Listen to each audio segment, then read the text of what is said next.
नमस्कार। मैं हूँ शालिनी सिंघल और आज शाश्वत योग सभा पर आप सबका स्वागत है। आज के हमारे स्पीकर हैं आदरणीय डॉक्टर एस रंजन सर, जिनका टॉपिक है इमरजेंसी एक्यूप्रेशर। और आज के हमारे जो संगीतज्ञ हैं, जैसे कि शाश्वत योग सभा की परंपरा है कि हम अपने जो स्पीकर आते हैं उनके सम्मान में एक भजन प्रस्तुत करते हैं। तो आज के हमारे जो सिंगर हैं वो भी बहुत ही रिस्पेक्टेड है, अर्थात बहुत ही पहुंचे हुए सिद्ध सिंगर है। तो उनका भी बहुत बहुत स्वागत सर, आपका स्वागत है डॉक्टर ईश्वर चंद्र करकरे जी। और सर के बारे में एक प्रसिद्ध बात है कि जब सर के जो गुरु हैं उन्होंने गाया राग मल्हार, तो ग्वालियर में वहां पर जहां पर बैजू बावरा जी बैठकर गाया करते थे, वहां पर गाने से बारिश होने लगी और इसका यूट्यूब वीडियो आपको उपलब्ध है। आप जरूर सर्च कीजिएगा और देखिएगा। ईश्वर सर का इंट्रोडक्शन दे देते हैं। सर क्लासिकल संगीत सिंगर है, एमबीबीएस है, एमडी है और एमए इन म्यूजिक। फाउंडर है संगीत शाला म्यूजिक एकेडमी के मध्य प्रदेश में, और ग्वालियर में प्रसार भारती में सर सिंगर भी है।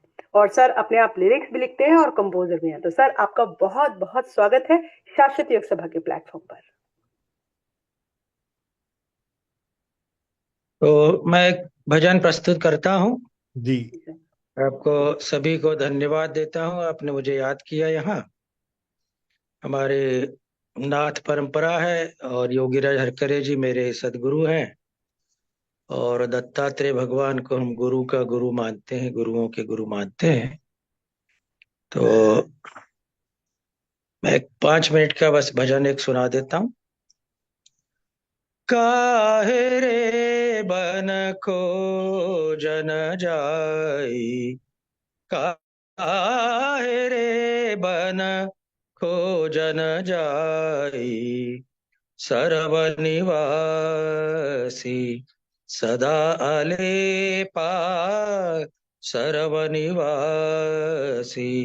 सदा अलेपा, सोही संग समाई, काहे रे बन खोजन जाई।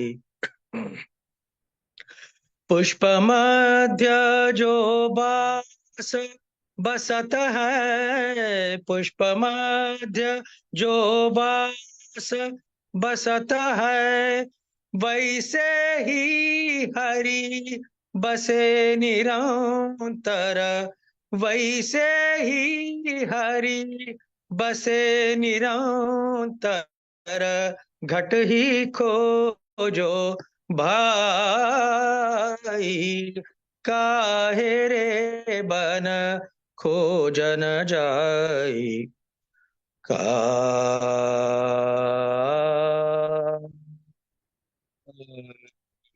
आ आ काहे रे बन खोजन जाई, काहे काहे काहे रे बन खोजन जाई। पुष्प मध्य जो बास बसत है, पुष्प मध्य पने जाने बजाने जाने बने बगाया पने जगाया पने जगाया पने जा, पुष्प मध्य जो बास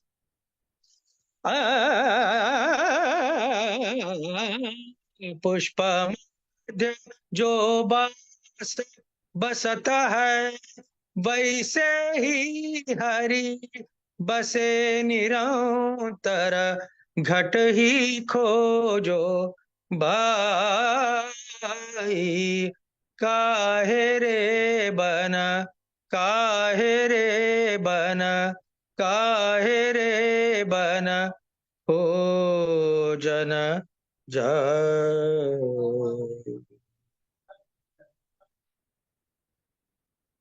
जय हो, धन्यवाद, थैंक यू।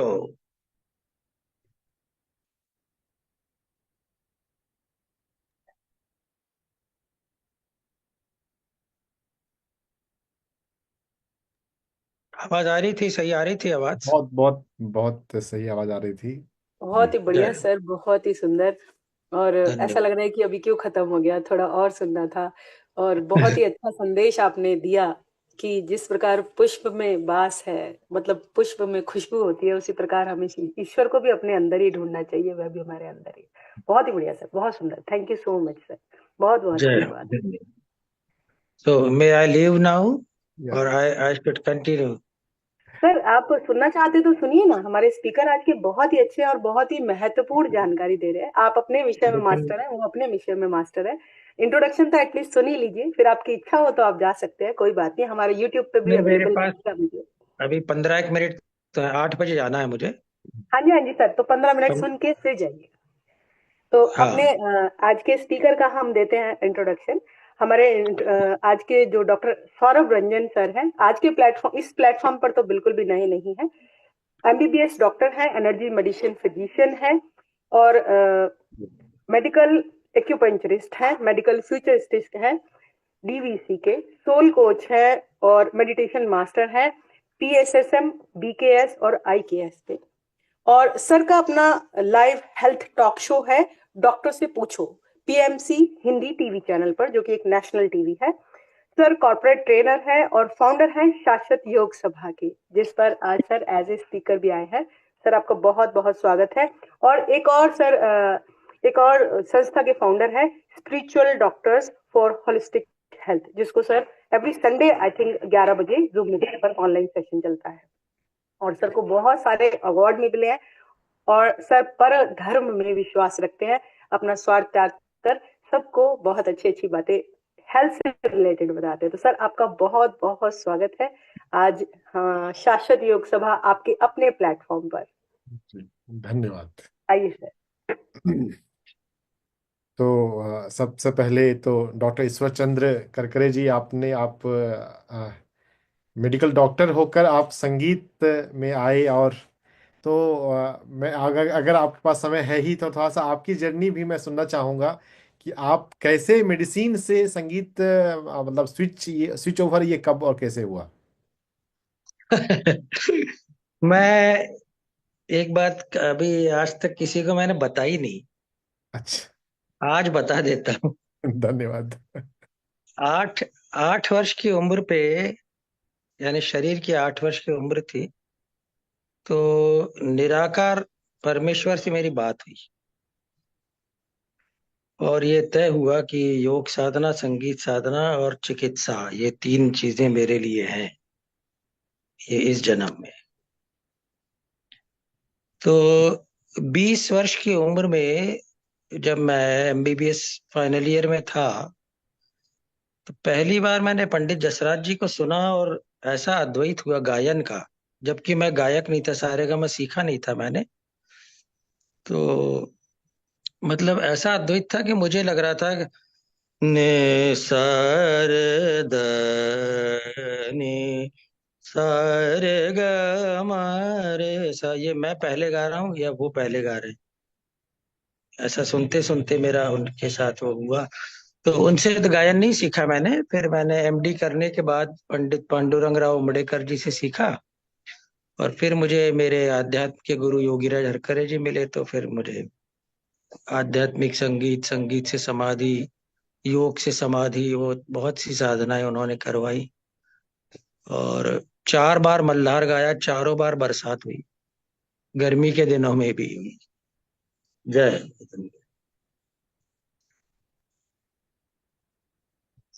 बहुत बढ़िया। मैं मेरा मेरा रुझान संगीत थेरेपी, म्यूजिक थेरेपी पे थोड़ा सा है। इसलिए कि जब हम योग चिकित्सा अल्टरनेटिव मेडिसिन को अपनाते हैं तो उसमें म्यूजिक थेरेपी और राग थेरेपी भी एक हिस्सा है। तो आपसे मैं बाद में संवाद करूंगा कि कैसे हम म्यूजिक को, स्पेशली रागाज को, क्योंकि म्यूजिक जब बात करते हैं फिर तो बाइनॉरल बीट्स भी म्यूजिक थेरेपी में आ जाता है ना। तो इस टॉपिक पे कभी और मैं आपसे विस्तार में जानना चाहूँगा। सर सर मैं आपको जानकारी के लिए बता दूं कि 20 फरवरी को सर का सेशन है, किसी विषय पर, तो आप जरूर तैयार रहें, मैं आप ही होस्ट करें। थोड़ा मैं सुरभि जी थोड़ा सा क्षमा चाह रहा हूँ, क्योंकि अभी 20 तारीख को मैं ट्रेन में रहूंगा। अच्छा अच्छा, ठीक है तो सर, कोई बात मार्च नहीं, में जब आपको करेंगे, समय हो तब। जी, मार्च में करेंगे, मार्च।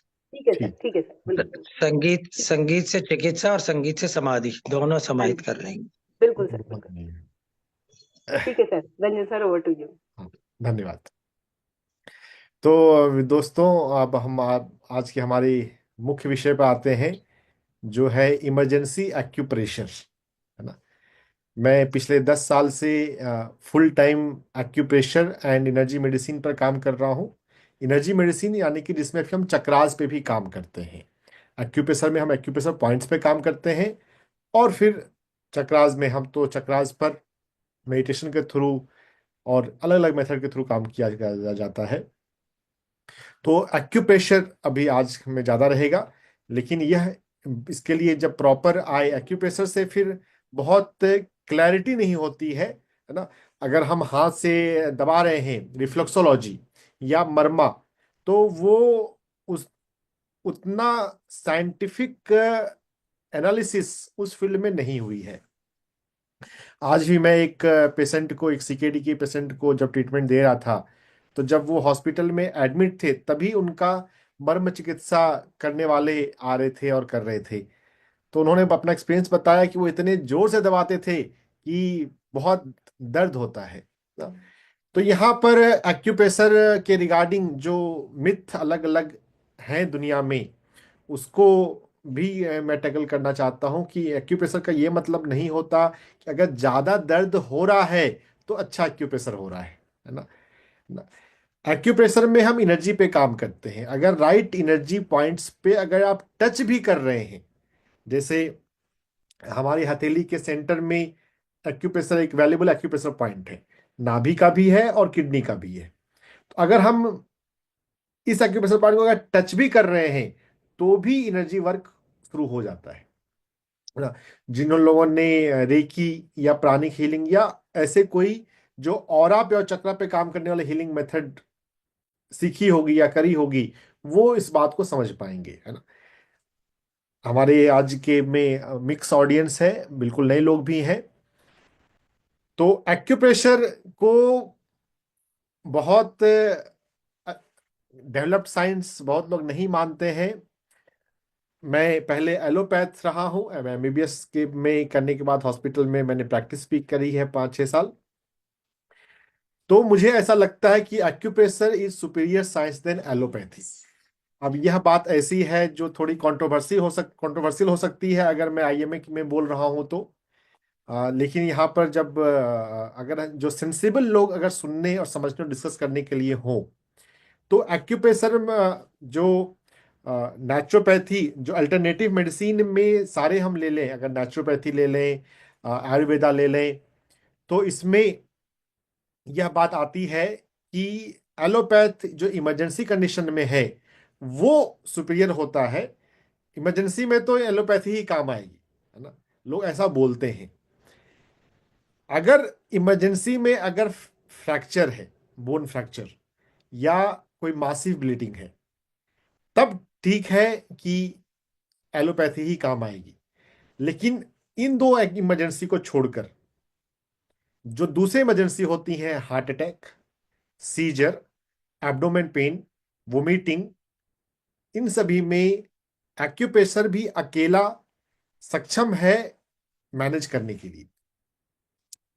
हाँ, उसका नॉलेज प्रॉपर होना चाहिए। एक्यूप्रेशर फील्ड, जिसको मैं एनर्जी मेडिसिन ज्यादा बोलना चाहता हूँ, क्योंकि एक्यूप्रेशर बोलकर फिर काफी अलग अलग चीजें आ जाती हैं। अगर जोर जोर से दबा रहे हैं तो लगता है एक्यूप्रेशर हो रहा है। मैं जो दबाने वाला एक्यूप्रेशर तो मैं बहुत कम कराता हूँ, बस फैमिली मेंबर कर सके उतना बस मैं करा देता हूँ। जब हम पॉइंट्स को समझते हैं तो डायरेक्ट हम अच्छा कर सकते हैं। तो एक्यूप्रेशर जो है, इस फील्ड का उत्थान मुझे लगता है इसलिए नहीं हो पा रहा है क्योंकि जो भी एक्यूप्रेशर को अगर ज्यादातर लोग जो लोग जानते हैं तो यूट्यूब पे से जानते हैं। और यूट्यूब पे क्या होता है कि कोई किसी ने अगर थोड़ा सा एक्यूप्रेशर सीखा, 1-2 कोर्स किए, उसके बाद वो वीडियो बनाने लग जाता है। और ज्यादा वीडियो जो है वो उस तरह से पॉपुलर होने से लोग ट्राई करते हैं, रिजल्ट मिलता है, कभी नहीं मिलता है। जैसे एलोपैथी में क्या आप यूट्यूब वीडियो देखकर क्या आप मेडिसिन लेते हैं? वैसे इंडिया डेवलपिंग कंट्री है, यहाँ पर एंटीबायोटिक ओवर द काउंटर मिल जाता है। लेकिन अगर प्रॉपर आप डॉक्टर के पास जाएंगे, डॉक्टर इन्वेस्टिगेट करता है, क्लिनिकली एग्जामिन करता है, तो डॉक्टर बनने के लिए 4.5 साल का एमबीबीएस, अगर सिर्फ एमबीबीएस डॉक्टर हो तो, वैसे एमडी करते हैं तो फिर और समय लगता है। उतना समय अगर प्रॉपर कोई एनर्जी मेडिसिन को, नॉट जस्ट एक्यूप्रेशर, एक्यूप्रेशर ज्यादा है, एक्यूप्रेशर और एनर्जी मेडिसिन को समझने में अगर कोई लगाता है तो वह इमरजेंसी एक्यूप्रेशर को भी समझकर उसे मैनेज करने के लिए कैपेबल हो जाएगा। तो यहाँ पर बहुत मैंने बहुत अच्छे रिजल्ट्स देखे हैं पिछले 10 साल से। मैं इसका कर रहा हूँ, और ये तो आपको हर जगह पे काम आ सकता है। और मैं मजेदार बात बताऊं, ये जो टॉपिक है, डिट्टो टॉपिक जो है, मैंने कुछ महीने पहले इसी प्लेटफॉर्म पर लिया है। लेकिन चूंकि हमारी सोसाइटी में हेल्थ लोगों की प्रायोरिटी भी नहीं है, और इसलिए वो जो है हेल्थ को जब तक उनके दर्द शुरू नहीं हो जाता, पानी नाक से ऊपर नहीं जाता, वो हेल्थ को सीरियसली नहीं लेते, है ना। इमरजेंसी जब आएगी तब भागेंगे हॉस्पिटल, जो डॉक्टर बोलेगा वो खर्च करने को तैयार हो जाएंगे। लेकिन जब सही समय पे जब सीखना चाहिए तब हम लोग नहीं सीखते हैं। इमरजेंसी एक्यूप्रेशर जो है, ये आज मैं कुछ पॉइंट्स बताने की, कुछ क्लिनिकल कंडीशंस के अनुसार बताने की कोशिश करता हूं। लेकिन बात यह समझिएगा कि यह सभी फील्ड जो है वो गहरा फील्ड है, और आपको समय देना होगा चीज़ों को समझने के लिए, जानने के लिए। आप एक दिन कुछ मिनट के सेशन में आप सब कुछ नहीं जान जाएंगे। तो बहुत सारी इमरजेंसी होती है ना। हार्ट की इमरजेंसी है, फेंटिंग है, सीजर है ना। तो आप भी बताइए कि आप कौन से इमरजेंसी कंडीशंस को सबसे पहले समझना चाहते हैं। मैं उस अनुसार से उस एक्यूप्रेशर पॉइंट्स को आपको एक्सप्लेन करूंगा। और जो इसमें जो मिथ है कि क्या कोई नुकसान हो जाता है अगर हम किसी दूसरे एक्यूप्रेशर पॉइंट को दबा लें, तो क्या कोई नुकसान होता है? बहुत लोग ऐसा सोचते हैं कि फायदा होगा कि नहीं होगा। राइट पॉइंट को अगर आप टच भी कर रहे हैं तो भी फायदा हो जाएगा, है ना। राइट पॉइंट को पहचानना सबसे बड़ा टास्क है। उसके लिए आपको थोड़ा समय देना पड़ेगा, थोड़ा शांत मन से, शांत चित्त से देखना है पिक्चर को, या अगर कोई फिजिकली जब होते हैं, जब कोई बताने वाला हो तो। क्योंकि देखिए, एंगल से भी फर्क पड़ जाता है। अगर आप जो कोई वाटर टैप है, एनर्जी जो है हमारे शरीर में बह रही है। पानी जो है पाइप में जब बह रहा हो, नल अगर थोड़ा सा भी खुला है तो पानी निकलेगा, है ना। अगर कहीं भी प्रेशर है तो पानी कहीं भी किसी भी एंगल से निकल सकता है। तो एंगल का भी बहुत फर्क पड़ता है ना। अब कोई एक्यूप्रेशर पॉइंट है, अब जैसे यहाँ पे HT7 एक वैल्यूबल पॉइंट है ना। अब HT7 को हम अप एंड डाउन से भी मसाज कर सकते हैं, HT7 को हम आगे पीछे भी मसाज कर सकते हैं, HT7 को हम गोल गोल भी मसाज कर सकते हैं। सबसे अप्रोप्रिएट कौन सा है, अगर हम वो समझ पाए तो हम सबसे अच्छा रिजल्ट ले पाएंगे। वैसे किसी भी ढंग से करें, अगर वहां पे एक्यूप्रेशर पे एनर्जी हिलेगी तो प्रभाव होगा। तो आपने लो BP, high BP, heart, nerve की कौन सी इमरजेंसी होती है, नर्व डिजीज। देखिए, मैं आज डिजीज की बात नहीं करूंगा, फिर वो टॉपिक फिर बहुत ज्यादा बाहर चला जाएगा। इमरजेंसी, इमरजेंसी कौन सी बनती है? साइटिका भी इमरजेंसी जनरली नहीं बनती, है ना। हार्ट अटैक, लो बीपी वाले क्वेश्चन ही सबसे ज्यादा है। तो हार्ट अटैक में सबसे पहले लेता हूं। Heart attack is heart disease is the number one killer. सबसे ज्यादा जो लोग लोग मौत हार्ट को क्रेडिट जाता है ना, मृत्यु के लिए। तो यहाँ पर जो है हार्ट जो है हमारी, हार्ट की नाड़ी हमारी सबसे छोटी उंगली में आती है ना। आपको जब मैं एक्यूप्रेशर में पढ़ाता हूँ, अलग अलग जगह पे मैं पढ़ाता भी हूँ, तो जो एक्यूप्रेशर है हम उसको, नाड़ी को हम फिंगर से याद करें। ये फिंगर से अगर हम याद करना सीखेंगे तो ज्यादा आसान रहेगा।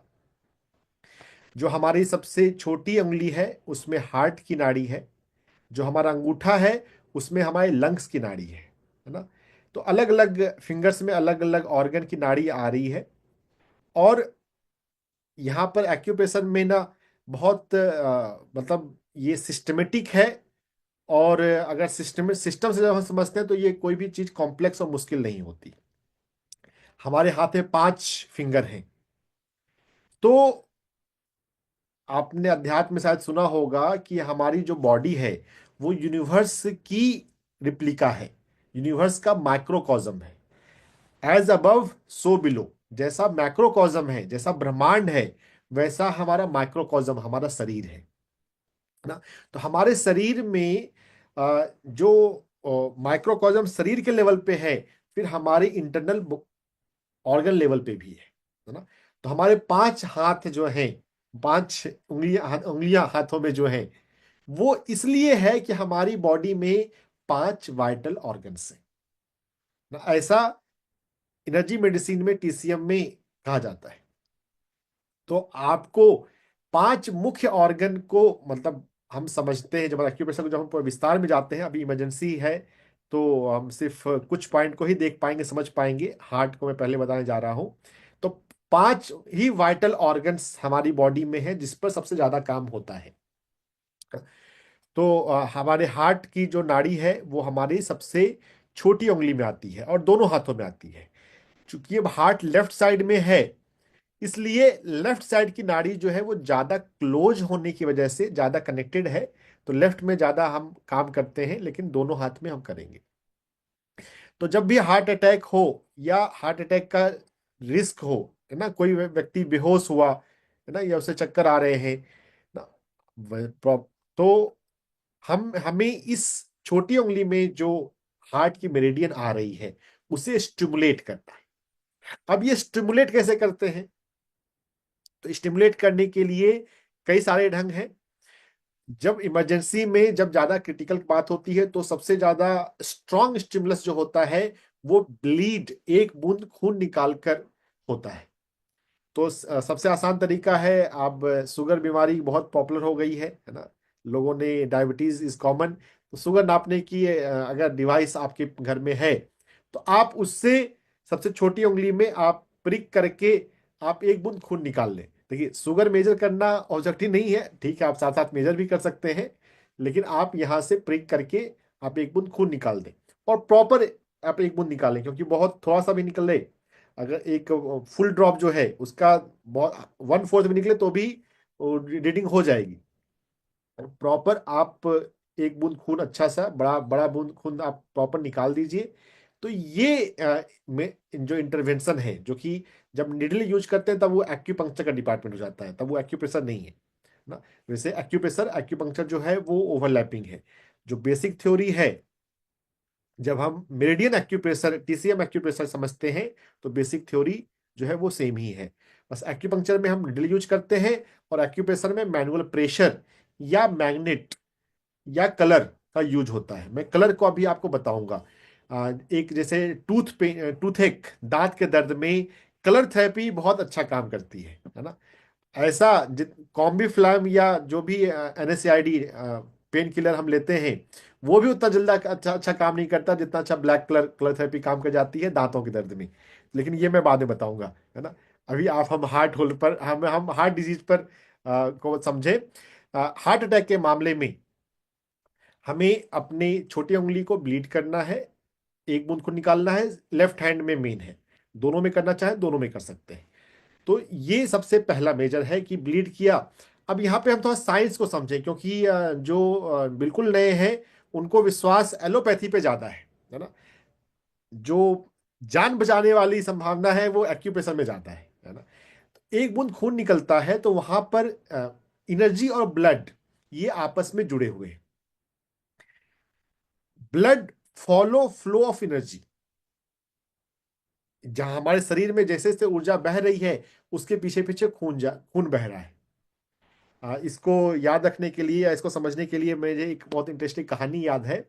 एक बार एक वजीर से एक राजा गुस्सा हो गया उसकी किसी बात पे। पुराने जमाने में राजाओं को जल्दी जल्दी गुस्सा आ जाया करता था। तो उसने वजीर को एक सजा दे दी। क्या सजा दिया? तो एक ऊंचा मीनार बनवाया और उसमें उसको ऊपर रखवा दिया, और मीनार ऐसा बनाया कि उस नीचे उतरने का रास्ता ही नहीं है। अब उसको वो वहीं रहेगा और जब तक सरवाइव करेगा करेगा, फिर वो जब हो गया राम नाम सत्य तो डेथ डेथ पेनाल्टी। और ये इसको पनिशमेंट दे के उसको छोड़ दिया गया। अब वजीर ने वो मीनार पे जो ऊपर है, उसने अपने संदेश भिजवाया अपनी वाइफ को कि एक कीड़ा लो, एक कीड़े के मुंह पे शहद का एक बूंद लगाना और उसके पांव में रेशम की एक सुतली बांध दो, और वो उसको वहां पर मीनार पे रख दो। वो उसको मधु की सुगंध आ रही है, वो कीड़ा उसके लिए आगे बढ़ता गया और वो ऊपर सुतली पहुंच गई।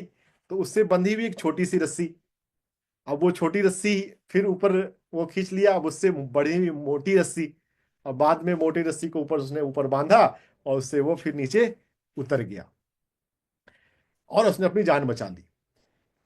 यहाँ पे इस कहानी को मैं कहने को इसलिए कहना चाह रहा हूं कि आपने समझे कि जो अगर कोई बड़ी चीज है उसको कैरी करने के लिए छोटी चीज रास्ता बनाती है। तो हमारी शरीर में जो ब्लड बहता है, ब्लड एनर्जी को फॉलो करता है। तो एनर्जी का हमारे शरीर में जो ट्रैक है, प्रॉपर शरीर में एनर्जी के मेरिडियंस हैं, रास्ते हैं, हाईवे है, मेन रोड है और साइड रोड है ना। तो मेन रोड जो हाईवे है उसको समझकर हम उस पर काम ज्यादा करते हैं।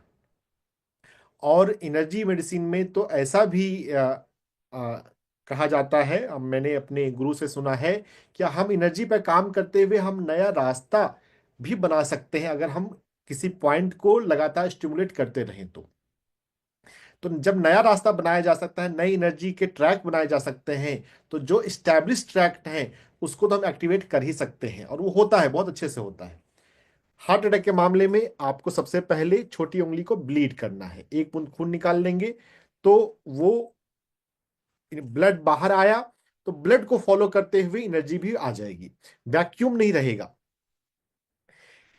एक्यूप्रेशर में यह माना जाता है कि हमारे शरीर में ऊर्जा का इम्बैलेंस होता है। ऊर्जा की कमी का भी कंसेप्ट है अध्यात्म में, लेकिन एक्यूप्रेशर में है कि ऊर्जा का इम्बैलेंस है।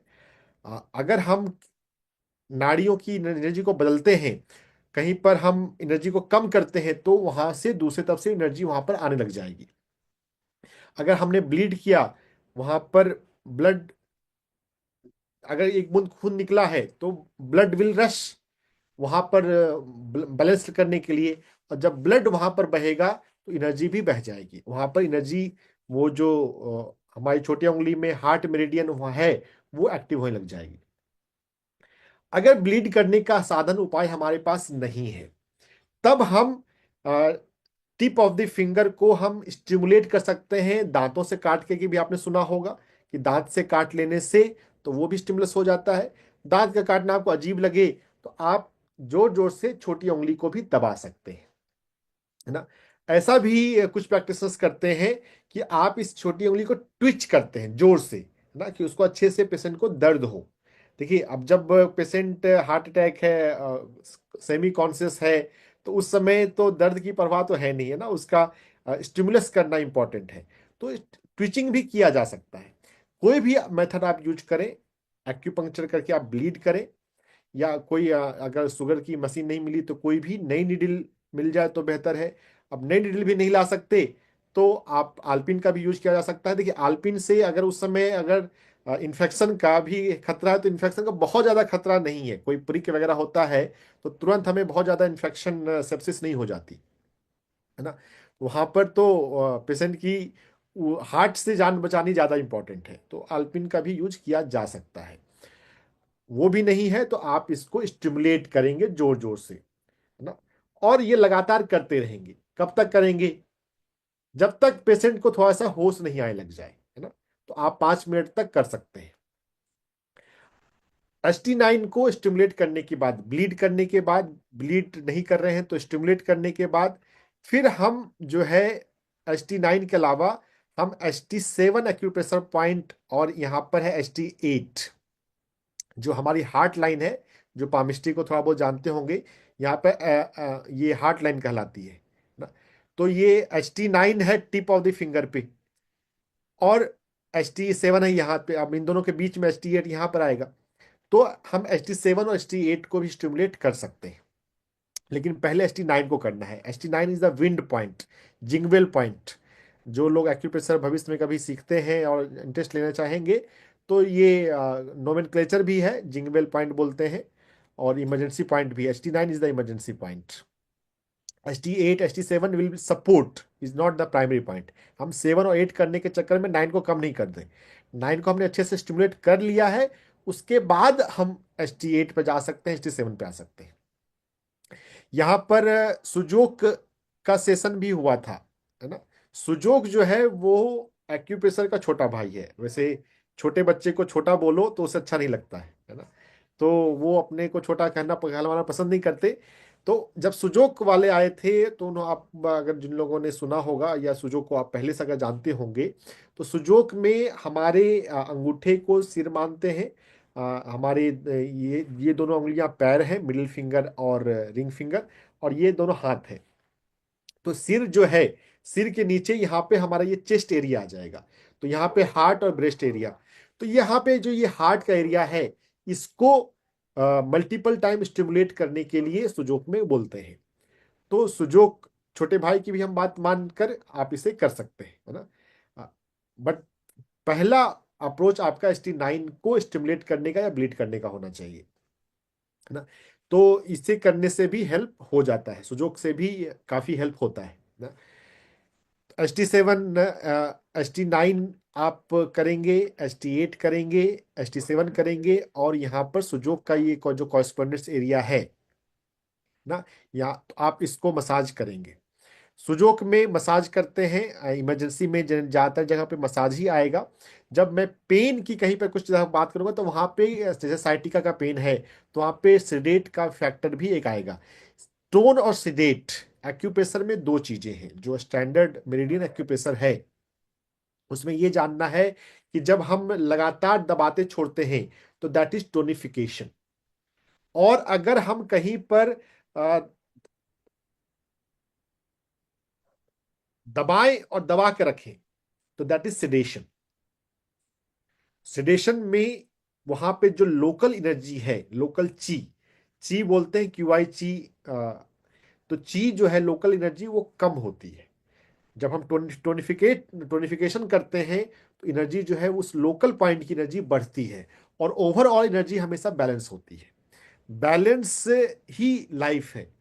अगर हमारी एनर्जी बैलेंस रहे, तो जिंदगी की गाड़ी अच्छी चलती रहेगी। अगर कभी कम भी होता है, तो सब जगह थोड़ा थोड़ा कम हो। अगर कभी खाना कम हो गया, 4 लोग खाना खा रहे हैं, है ना, अगर सब लोग थोड़ा थोड़ा कम करें, तो बहुत ज्यादा प्रभाव नहीं पड़ेगा ना। 2 लोग अच्छे से खाएं, 3 लोग अच्छे से खाएं, तो चौथे आदमी को कम, काफी कम पड़ जाएगा, है ना। तो बैलेंस करने के लिए एक्यूप्रेशर में हमारा फोकस है। तो हम किसी एक पॉइंट पे एनर्जी को सिर्फ कम करते हैं, सिडेट करके, लगातार दबाव देकर। तो मैं मर्मा चिकित्सा जो है, उससे मैं बहुत ज्यादा रेजोनेट इसलिए अभी तक नहीं कर पाया, क्योंकि वहां पे इतना डिटेल साइंस नहीं है। दुनिया में बहुत सारे मर्मा के, और इनफैक्ट न्यूरोथेरेपी बोलकर एक आया है, लाला लाजपत राय मेहरा का है, उनके द्वारा प्रमोट किया हुआ। उसमें भी रिजल्ट्स कुछ मिल रहे हैं, तो प्रमोट हो रहा है। लेकिन वहां भी सिडेशन और टोनिफिकेशन का कंसेप्ट नहीं है। मेरिडियन एक्यूप्रेशर, TCM एक्यूप्रेशर में सिडेशन और टोनिफिकेशन का कंसेप्ट है। तो यह जो है, ये ज्यादा साइंटिफिक है। तो मैं एक्यूपंक्चर और मेरिडियन एक्यूप्रेशर से ही ज्यादा करते हैं। एक सवाल आया है, is this for severe heart attack also? हर एक हार्ट अटैक सीवियर ही होता है। तो माइल्ड हो, सीवियर हो, हर एक हार्ट अटैक में वही चीज काम आएगी। तो हार्ट अटैक में हमें HT9 को, सुजोक के एक्यूप्रेशर पॉइंट को, HT8 HT7 को स्टिमुलेट करना है। सबसे ज्यादा फोकस HT9 का। HT9 का भी अगर आपने ठीक से कर लिया, पेशेंट को कुछ नहीं होगा, ये बात जानिएगा। HT9 अकेला, HT9 को ब्लीड कर दिया, वो अकेला जो है वो सिचुएशन को ठीक कर देगा, ठीक है। उस समय तो नहीं होगी, बाद में आप हार्ट का केयर नहीं कर रहे हैं तो अलग बात है ना। आपको हार्ट की बीमारी हुई क्यों है ना, उस पर भी चिंतन करते हुए अगर आप होलिस्टिक केयर करेंगे तो फिर वो लॉन्ग लास्टिंग भी रहेगा। How to know this is heart attack? देखिए, कंफर्म तो तभी होगा जब ईसीजी करेंगे ना, क्लिनिकली तो और कोई बहुत ज़्यादा नहीं है। पेशेंट को घबराहट होती है, बेहोश होता है, सडन वीकनेस लगती है ना, कभी कभी पसीना भी आता है। जो कंफर्मेशन है वो ईसीजी पर ही हो सकता है, क्लिनिकल देखकर हार्ट अटैक नहीं बताया जा सकता है ना। कोई कोई किसी को कमजोरी आई हो, किसी को तो चक्कर आए हो, तो भी वैसे सिम्टम्स होते हैं, है ना। यहाँ पर इंसिडेंटली हमारे पास आज डॉक्टर और भी जुड़े हुए हैं, तो अगर वो इस बात पे अगर कुछ वैल्यू ऐड करना चाहे तो वो भी कर सकते हैं। क्या हम सिर्फ क्लिनिकल देख के हार्ट अटैक कंफर्म कर सकते हैं क्या डॉक्टर आसरी, या if you are comfortable to speak? हाँ जी सर। सिर्फ क्लिनिकल देख के हार्ट कंफर्म किया जा सकता है? तो क्लिनिकल के सिम्टम्स के साथ साथ में जो हमें एडिशनल ईसीजी जरूरत पड़ती है हाँ, कंफर्मेशन ईसीजी के लिए, ECG is must. Without ECG heart ECG must है। 100% correct diagnosis is not possible. We can guess it, but हाँ। कंफर्मेशन तो ईसीजी लगेगा। हाँ। तो किसी को चक्कर आया हो तो भी ऐसा थोड़ा लग सकता है। तो अब ST9 को स्टिमुलेट करना, है ना, या ब्लीड करने में क्या नुकसान है? अगर अगर एक बूंद खून निकालते हैं तो इसका साइड इफेक्ट तो कोई तो नहीं है ना। प्रिकॉशन बेसिस पर भी आप कर सकते हैं, और बाकी फिर कंफर्मेशन तो ईसीजी कराकर ही होगा।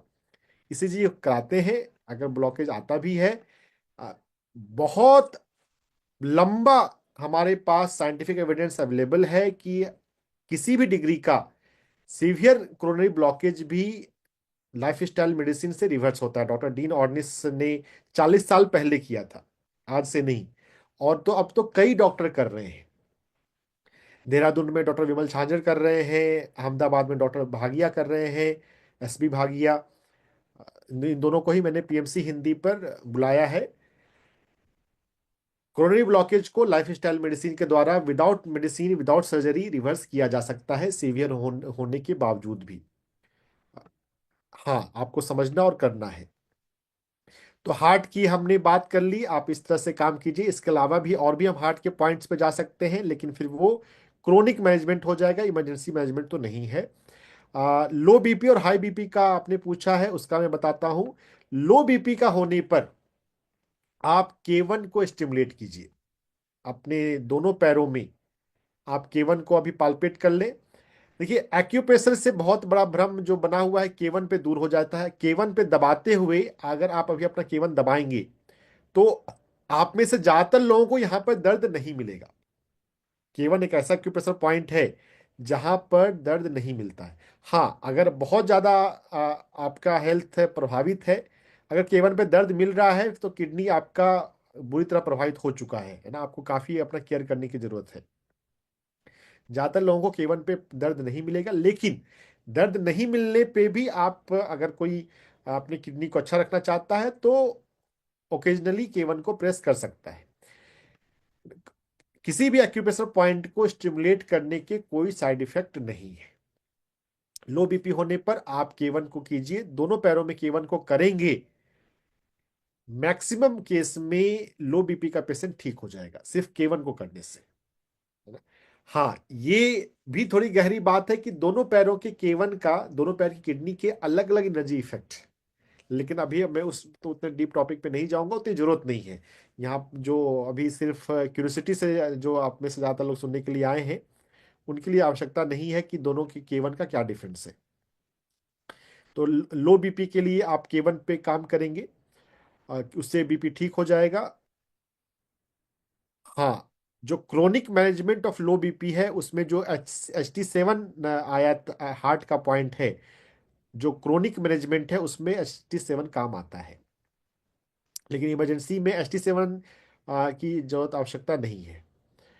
हाई बीपी के पेशेंट्स में जो है समर के हाई बीपी की जो बीमारियां होती हैं वो जनरली समर में ज्यादा होती हैं। तो वहां पर आपको एक बहुत अच्छा उपाय मैं बताता हूँ जो बहुत आसानी से आप कर सकते हैं।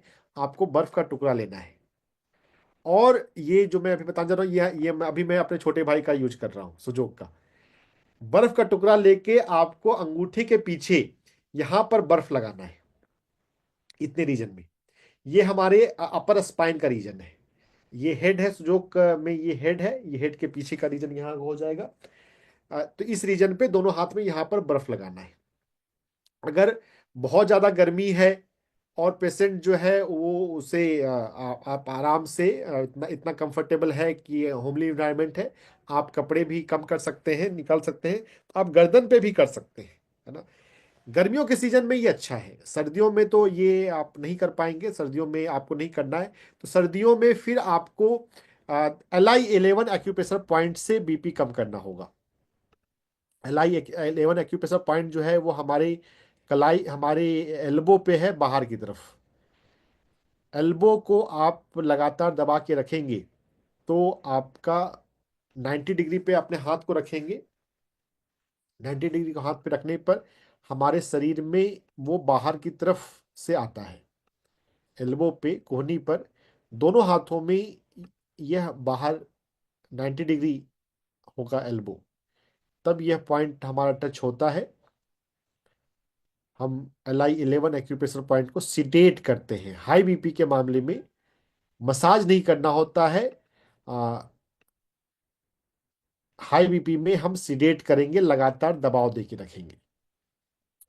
अब इस बात पे जो मरमा वाले हैं वो जो करते हैं उसके पीछे का साइंटिफिक मैकेनिज्म मुझे क्लियर नहीं हो पाया है। जो इस जो मेरे जहां पर हम सिडेट करते हैं एक्यूप्रेशर में, इमरजेंसी में, वहां पर मरमा वाले वो हर जगह मसाज करते हैं। हर जगह मसाज जो है वो टोनिफिकेशन है।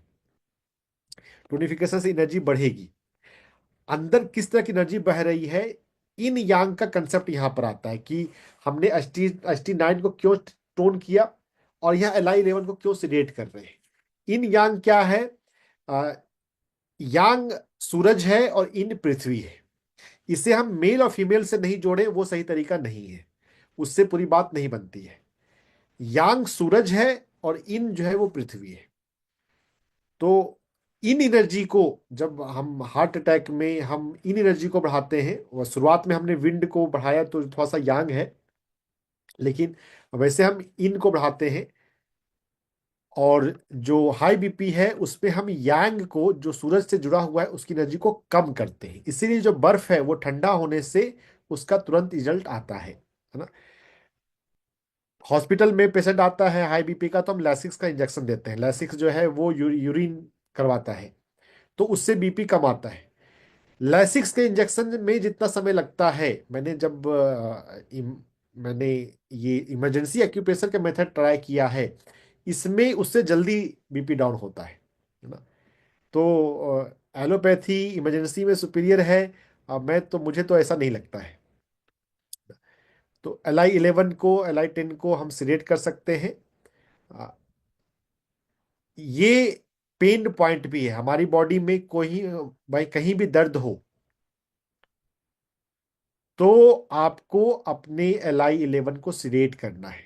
शरीर में कोई भी दर्द हो, गर्मी का अगर सीजन है तो आप यहाँ पर बस बर्फ रख दीजिए।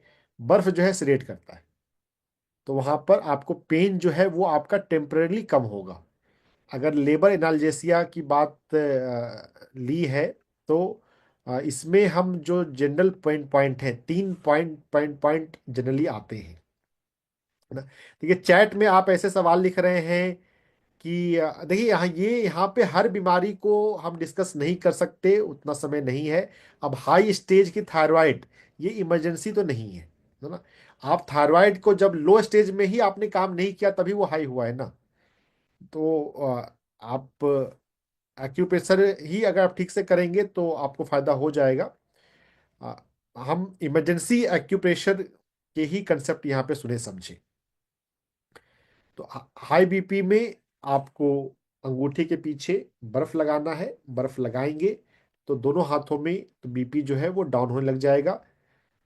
समर के टाइम पे, और सिर के पीछे भी यहाँ पे लगा सकते हैं। यहाँ पर जीवी मेरिडियन जो ये कि यांग मेरिडियन है, देखिए साइंस अगर समझने का प्रयास करेंगे तो आपको समझ में आएगा और आपको याद रहेगा। नहीं आप समय दे सकते तो छोड़ दीजिए, रहने दीजिए।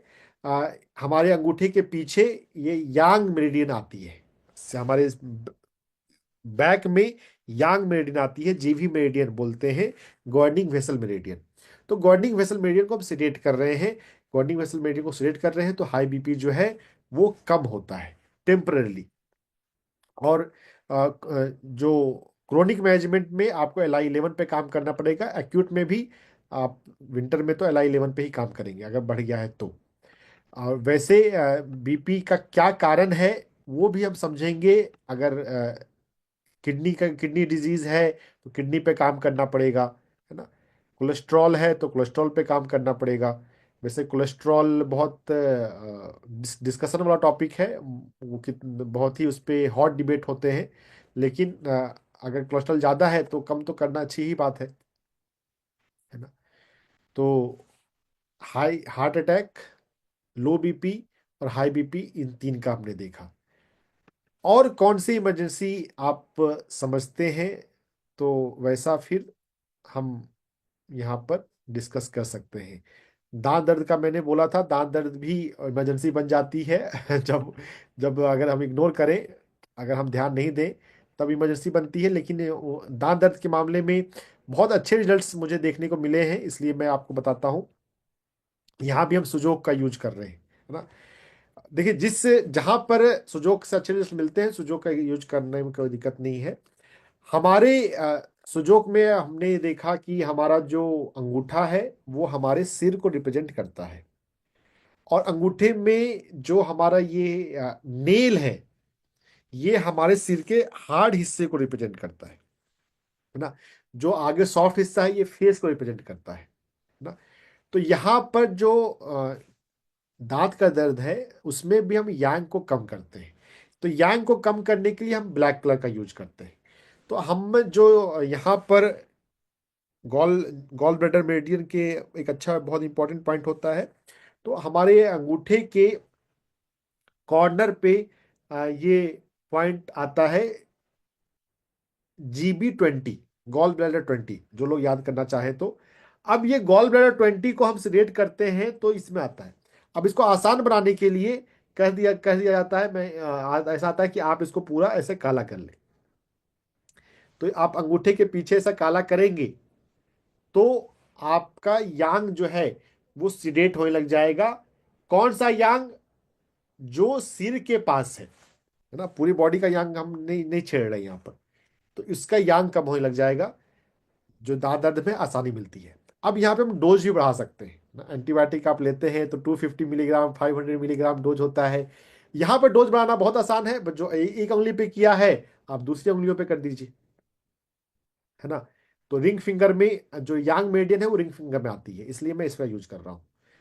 अंगूठे के बाद मैं सीधा इस पे आया ना, इन दोनों पे मतलब इस पे भी यांग है लेकिन इसमें ज़्यादा अच्छा है। फिर आप छोटी उंगली में कर दीजिए, है ना। इस तीन उंगली में सिर्फ कीजिए। ज़्यादातर लोगों के जो दर्द है ये वोटिंग का ब्लैक दिख रहा है, यहाँ पे ब्लैक मैंने किया नहीं है ना। तो वो आप इतना तो आप समझ रहे होंगे। हम तीन उंगली में मैंने आपको बताया, अंगूठे में, रिंग फिंगर में और लिटिल फिंगर में। मिडिल फिंगर और इंडेक्स फिंगर मैंने क्यों छोड़ा? अगर आप करना चाहें तो कर सकते हैं, कोई नुकसान नहीं आएगा। तीन से भी करने से ज्यादातर दांत दर्द में रिलीफ मिल जाएगा, इसलिए हाँ ये दोनों हाथों में करना है। तो इसलिए मैं आपको बस तीन का बता रहा हूं, आप करना चाहें तो पांचों में कर लीजिए, है ना। ये दांत दर्द का ये बहुत अच्छा ट्रीटमेंट है, उपाय है ना।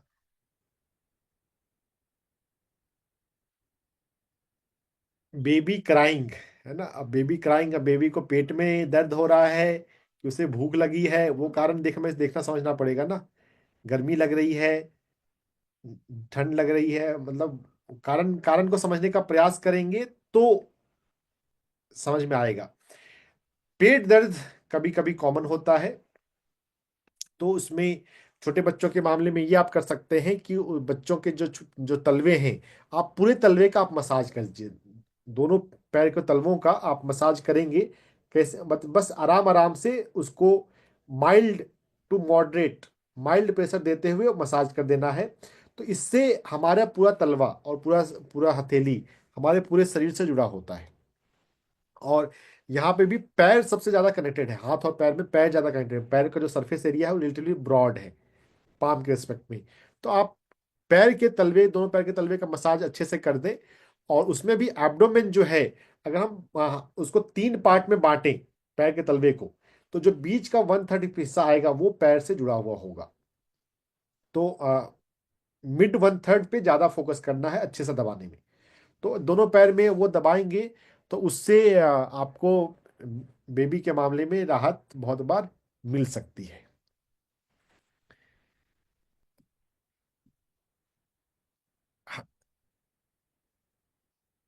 सभी तरह के दांत दर्द में काम करेगा। अब विस्डम में करेगा, कैनाइन में करेगा, प्री मोलर में करेगा, उस तरह की बात रहने दीजिए, है ना। तो आप नहीं मान रहे हैं और हर तरह का सवाल भेज रहे हैं। हर तरह का सवाल नहीं लिया जाएगा, लिया नहीं जा सकता। अब हमारे पास आप में से जिनको पूछना है हैंड रेज करके पूछिए, तो फिर आपके सवालों का जवाब हम कर लेते हैं इमरजेंसी ऑक्यूपेशन में। थैंक नमस्ते। यू। जी सर, पूछिए sir. Thank you sir for your इतनी अच्छी नॉलेज आपने दी। अब जो भी हैंड रेज करेंगे सर उनको अनम्यूट कर लेंगे। हाँ जी, अनीता जी पूछिए। सर छोटी बच्ची है तो उसको ना बहुत ज्यादा पुट्टी होती है ना, ये खाती है सर, सीमेंट फूल जाता है दीवारों पे तो वो बहुत ज्यादा खाती है, उसके लिए क्या करना चाहिए सर? देखिए, यहाँ पे ज्यादा खाने के साथ साथ ये भी है कि हम उसे प्रोसेस्ड फूड दे रहे होंगे, हो सकता है वो अनजाने में ले लेती है। चिप्स, बिस्किट, नमकीन, ये बिल्कुल नहीं देना है। ये किसी भी इंसान के लिए हेल्दी नहीं है। अनप्रोसेस्ड फूड, जो घर का भोजन है, जो साधारण सिंपल भोजन है, वो खाएं। तो अगर बाहर का वो खा लेगी तो वो तो दर्द होगा ना। अब हम अ, कारण को काम ना ठीक करके अगर हम उपाय पे जाते रहें तो ये सही तरीका नहीं है। तो बच्ची को प्यार से समझाना, उसके साथ रहना। कोई फैमिली मेंबर उसके सामने भी ना खाए, क्योंकि देखिए घर में अगर कोई सामने खाएगा तो दूसरे को भी मन खाने का मन करेगा, है ना। बिस्किट, नमकीन, ये हमें नहीं खाना चाहिए या कम से कम खाना चाहिए। जिनको पेट का कोई भी इशू हो वो तो बिल्कुल भी ना खाएं। और सर उसके लेटिन में ब्लड भी आ रहा है 2-3 दिन से। हाँ, तो अब ये तो डॉक्टर को जाके दिखाना चाहिए, है ना। इस तरह से आ, हम थोड़ा सा पूछ के ऐसा काम नहीं किया करें। 13-14 महीने की है सर, अभी छोटी है बहुत। हाँ ठीक है, जो 14 महीने की है तो भी पीडियाट्रिशियन डॉक्टर को दिखा सकते हैं ना। ओके डॉक्टर को दिखाना होगा, जांच करानी पड़ेगी। ये हेल्दी साइन नहीं है। आ, ओके सर। ये इमरजेंसी ऑक्यूपेशन नहीं है। Okay sir, thank you sir, thank you. Spleen पर काम करना होगा। जब आप क्रोनिक पे समझेंगे तो मैं बताऊंगा। तो स्प्लीन ऑर्गन पकड़ याद रखिए, थोड़ा सा हिंट आपको मिल रहा है। बाकी प्रॉपर डॉक्टर से मिलिए, एक्यूप्रेशर के डॉक्टर से ही, चाहे आप मिलना हो तो।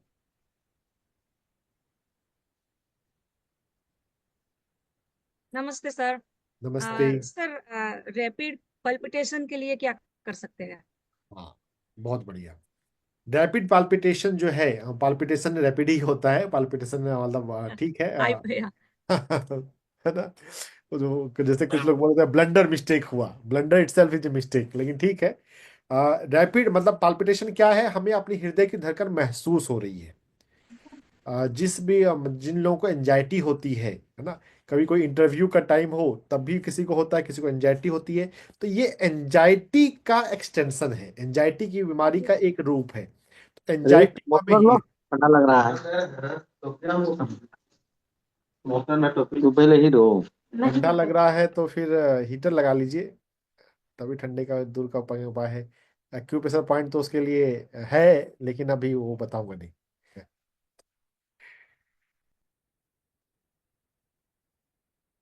एंजाइटी का ट्रीटमेंट करना है। एंजाइटी के लिए PC6 होता है। PC6 भी एक अच्छा पॉइंट हमें काम आ सकता है कई सारी इमरजेंसी में भी। क्या करना है, PC6 को स्टिमुलेट करना है। PC6 को स्टिमुलेट करेंगे। PC6 कहाँ पर होता है? हमारी कलाई पे 3 अंगुल पीछे, तीसरा अंगुल जहां पर आता है उस जगह पे PC6 है। दोनों हाथों में PC6 को स्टिमुलेट करेंगे तो आपकी एंजाइटी कम होगी। एंजाइटी कम होने के साथ साथ पाल्पिटेशन ठीक होगा। PC6 को ये और भी दूसरे इमरजेंसी, किसी को अगर वोमिटिंग हो रहा हो, नोजिया हो रहा हो, मोशन सिकनेस हो, गैस्ट्राइटिस हो, वहां पे भी ये काम आ जाता है। कलाई पे जो रिस्ट की लाइन होती है, जो सबसे पहली लाइन है पाम की तरफ से, that is a wrist line. वहां पे आपको 3 अंगुली रखनी है और तीसरी अंगुली चौड़ाई से, तीसरी अंगुली जहां पर आती है वो PC6 एक्यूप्रेशर पॉइंट है। दोनों हाथों में PC6 एक्यूप्रेशर पॉइंट को आप स्टिमुलेट करेंगे। जब इमरजेंसी का मामला है तब तो हम बार बार करते रहेंगे जब तक रिलीफ नहीं मिल जाता है। जब हम इसका क्रोनिक कंडीशन का हम मैनेजमेंट कर रहे हैं तो हम दिन में 5 बार, एक बार में 2 मिनट के लिए, 2 से 3 मिनट के लिए मसाज करेंगे। जब हम रेगुलर करते रहेंगे तो यही एंजाइटी को भी काफी हील कर देता है। बाकी एंजाइटी के लिए आप EFT सीखिए, EFT को प्रैक्टिस कीजिए, योग निद्रा सीखिए और योग निद्रा को प्रैक्टिस कीजिए। योग निद्रा और EFT हो तो एंजाइटी और पाल्पिटेशन बिल्कुल ठीक हो जाएगा। अगर किसी पर्सन, ऐसा कोई पर्सन है जिसको एंजाइटी नहीं है फिर भी पाल्पिटेशन है, तब ये हार्ट की कंडीशन है ना। और फिर हम हार्ट मेरिडियन पे काम करेंगे। तब हार्ट का कोल्ड पॉइंट और हीट पॉइंट HT3 और HT8 पर काम किया जा सकता है। जो आप जिन्होंने प्रश्न पूछा है, एंजाइटी का मामला हो तो PC6 सही हो जाएगा। अगर एंजाइटी नहीं है, बिल्कुल ठीक है, कंसेप्ट क्लियर है कि बंदे को कोई घबराहट तो नहीं है लेकिन फिर भी हो रहा है, तब हम कोल्ड पॉइंट HT3 जो कि एल्बो पे है और HT8 जो पाम पे, जो यहाँ पर आता है हार्ट लाइन के ऊपर, HT3 और HT8 पर काम करेंगे। कैसे काम करेंगे एक्चुअल पेशेंट डिस्कस करे और पूछ ले, है ना। एंजाइटी के मामले में तो HT3 और HT8 पे जाने की जरूरत नहीं है। नमस्ते सर। नमस्ते, लास्ट सवाल है ये जी। सर, अगर लेफ्ट साइड में अगर सर्दी एक्यूमुलेट होती है, ईयर में सर्दी एक्यूमुलेट होती है, तो उसके क्या पॉइंट्स है? This is also a chronic condition, this is not acute condition है। हम अपने हेल्थ को, अपने नेजल हेल्थ को, अपने ENT हेल्थ को ध्यान रखेंगे। हम सर्दी से बचाएंगे अपने आप को, अनुलोम विलोम प्राणायाम करेंगे, जल नीति करेंगे तो सब कुछ ठीक रहेगा, है ना। ये दिस क्रोनिक कंडीशन को हम पूछ रहे हैं। ये देखिए, मैं हम स्टेशन के साथ न्याय नहीं हो रहा है, इमरजेंसी ये नहीं बनती है। तो मैं इस जल नीति सवाल को करनी प्रॉपरली पूरी तरह से नहीं ले रहा हूँ, सॉरी। जो इमरजेंसी बनती है उस हेल्थ कंडीशंस को हम लें। वैसे अब समय समाप्त होता है तो आज के लिए हम यहाँ पे विराम लेंगे। अपने हेल्थ को प्रायोरिटी दीजिए और समय रहते सीखिए, समय रहते अपने आप पे काम कीजिए। जब हम अपने हेल्थ पे काम करेंगे हम बहुत आसानी से अपने हेल्थ को मैनेज कर सकते हैं, हेल्दी रह सकते हैं। हेल्दी होना बहुत आसान है, बिल्कुल भी मुश्किल नहीं है। हेल्थ